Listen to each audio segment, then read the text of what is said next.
Were you in California early 90s, 1991, when the riot happened? Yes.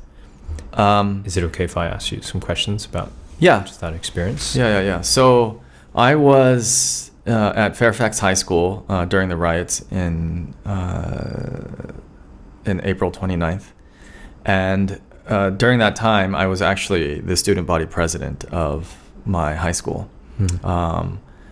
And like I said, I didn't study a lot, but what I did was I did a lot of these social activities. I was always in some leadership class since junior high school.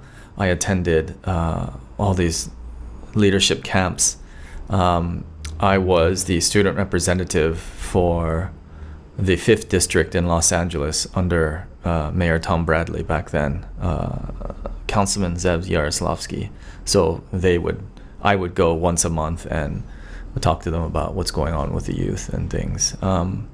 So I did a lot of these things, and because of that, I got naturally into as the student body president. And when the riots happened, unfortunately, my father had a shopping center near Koreatown. He has had a business in Mexico for decades, and because of that, his Spanish was fluent.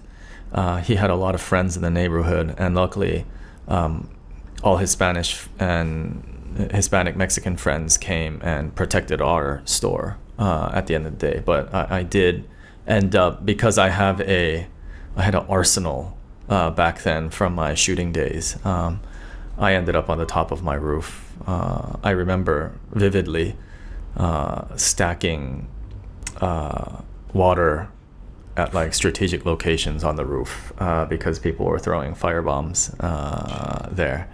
And luckily, because we were so far from the parking lot and all the vans of the neighborhood people were blocking, they couldn't get it to the roof. And I didn't have to discharge my gun at all.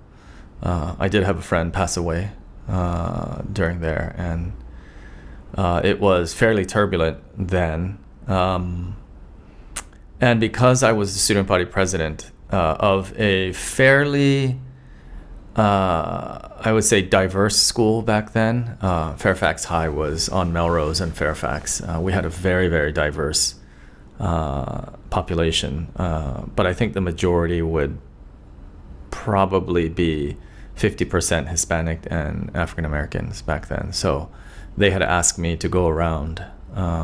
I went to I think a half a dozen schools in South Central to explain about why Koreans felt this way and what we felt and things like that. So that was an eye-opening experience during that time. Yeah, I wish I could have used that in my college applications, but it was already done with.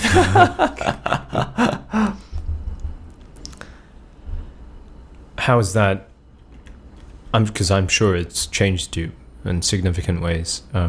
How's that experience changed you? It actually changed me in a way where it opened my mind towards what other cultures thought about other cultures. Back then it was because maybe I was still a teenager, and those things really didn't. It was just like, oh, that's happening to the other race. So what? It's just they must have done something wrong, or there was no backstory. There was no behind story to that.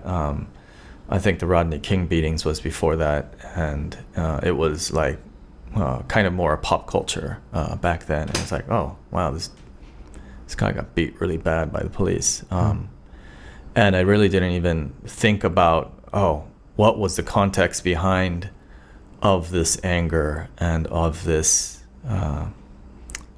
animosity towards other races, from other races, whether it be the Mexicans being angry at the Koreans, the African Americans being angry at the Koreans also. I learned a great deal of why they were angry and what that pent up anger, where that came from.